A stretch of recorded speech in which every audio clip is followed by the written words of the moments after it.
នឹងសតឡូបដូចខ្ញុំលើកតែម្ដងចាវាចូលទៅខាងក្រោយចំណែកខាងលើមានទូចក់មានភ្លើងមានចង្ហើមមានភ្នើសម្រាប់ដាក់អីវ៉ាន់អញ្ចឹងទៅ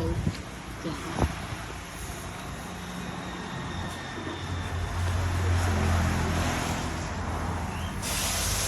អាចកំងបានទីតាំងលើខ្ញុំនៅផ្លូវជាតិលេខ1នៅខាងទីស្វាយហើយដូចទៅយើងនឹងគេចា